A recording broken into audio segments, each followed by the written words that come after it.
skip out no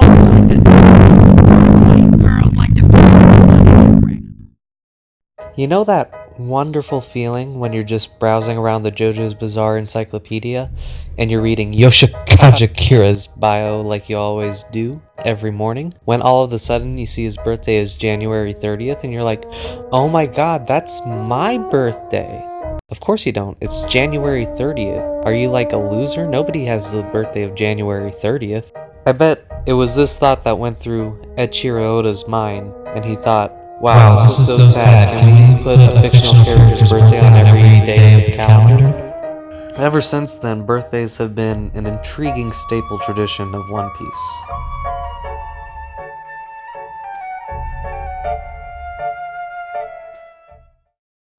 The first confirmed One Piece birthday was in Volume 15 in Chapter 130's SBS Corner, when a fan asked what the birthday was for each of the current Straw Hat members.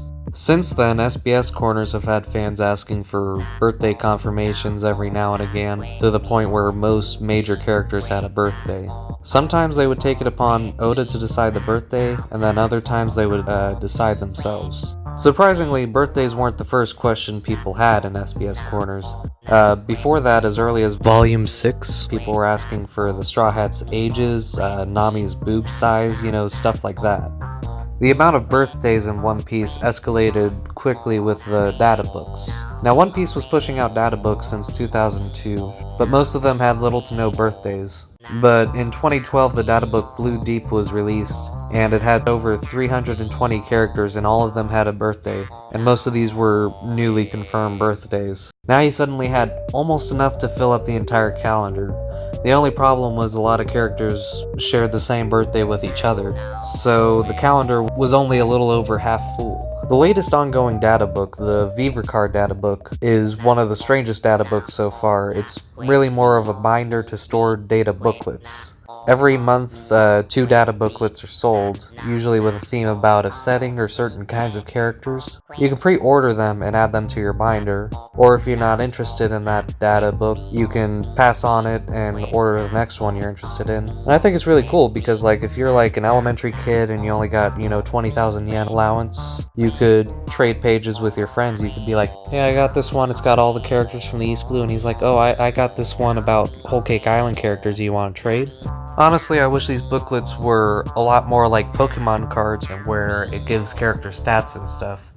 And then you could turn it into a sort of trading card game, and then people would trade more often. But currently each booklet just has a character and all the information about them. Now there's 3 aspects that make the Vivercard very cool. The first is that we get early looks at colored manga color schemes. The second is that we get to see body parts from panels that were part of the panel, but it was originally out of frame. These first 2 aspects are irrelevant, that's not why I'm talking about it. The third relevant aspect is that now we're getting new confirmed birthdays every month, to the point that currently almost every day on the calendar is filled up with a birthday.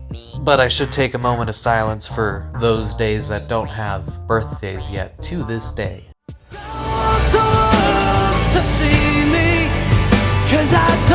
Yep, that's it. That's all the days with no birthdays. I'm serious. In the beginning, you were considered a very lucky person to share the same birthday as any One Piece character at all. But now we're at the point where there's basically a 100% chance you share the same birthday as a One Piece character. Now the luck aspect comes from how cool or relevant that character even is. You could have Monkey D. Luffy, or you could have Jean Gorn. The 2 luckiest birthdays are October 6th and March 9th. October 6th has Trafalgar Law, Bartolomeo, and Tashigi, and all of them are extremely popular characters of their own right, but they're also all relevant to some extent in Punk Hazard and Dressrosa. I mean, you go on Tumblr October 6th and search Bartolomeo, and I guarantee you'll find a bunch of posts where it's fan art of the 3 of them together, and it's all happy birthday and some shit. But the birthday which I consider even luckier than that is March 9th, because it has Shanks, Mihawk, and Franky. So you got a Yonko, an Emperor of the Sea, one of the 7 warlords, a Shibukai, and a Straw Hat, all bundled into one. And apparently, as I was researching this, there's a popular One Piece YouTuber, Roger's Base, and he has that birthday, which I find very amusing because there's probably a lot of people that have that birthday, but they don't care about One Piece, let alone One Piece birthdays. But that guy, he actually knows One Piece and likes it a lot, and he has a birthday that good. He's probably the luckiest One Piece fan. Once we get to the point where every single day of the calendar is filled up with a birthday, it should honestly just replace zodiac signs altogether. Like, instead of saying, you were born under this star, you're an Aries, that means you're a dick, maybe?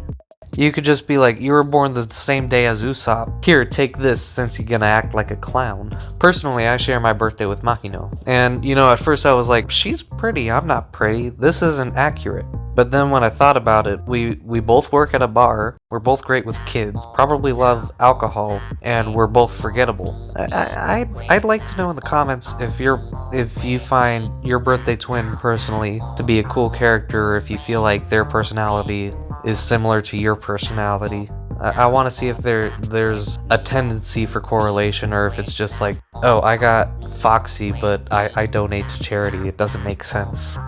Now, if you're thinking, how can I apply these birthdays to the lore? What's the meaning? Usually there's no meaning. When they do have meaning, it's usually just because, oh, that has a holiday that ties in with them, or the way their name is spelled in Japanese has some sort of correlation to that date. Some of the birthdays are associated with holidays that I didn't even know existed. Like Lola's birthday is on Proposal Day, and Funkfried's birthday is on Elephant Day. Like, those are real holidays. Like, you never celebrated them? But honestly, my favorite thing about all these birthdays is just waking up in the morning, going to see what character's birthday it is, and then finding out interesting stuff about them that you normally wouldn't go out of your way to find out. Like, not only are there 2 people named Hack, but there's 2 people named Carrot.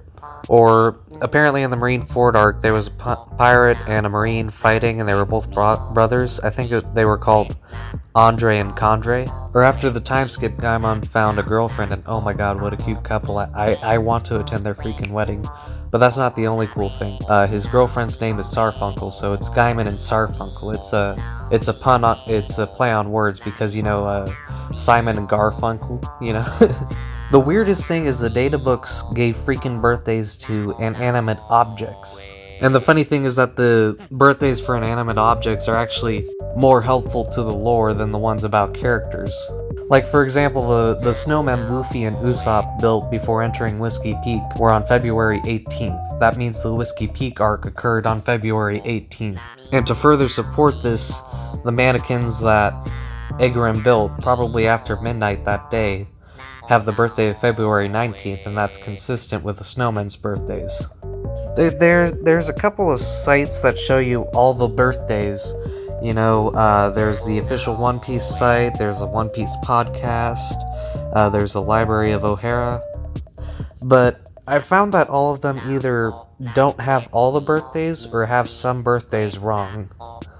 So what I'm gonna do for you, this is a favor for you, is I'm gonna put at the end of this video my list of all the birthdays that I could find.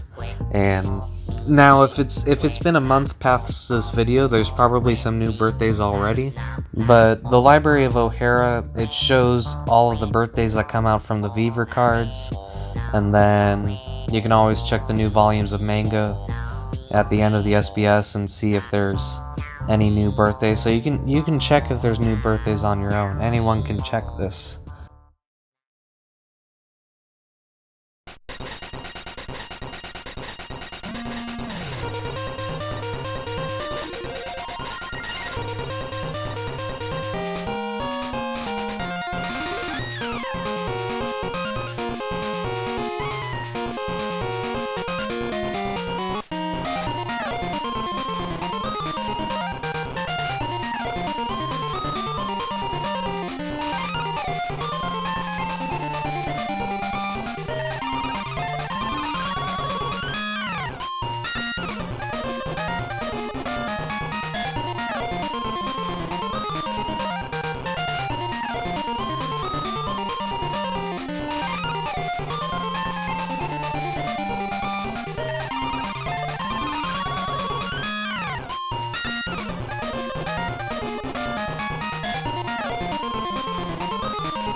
motherfucker!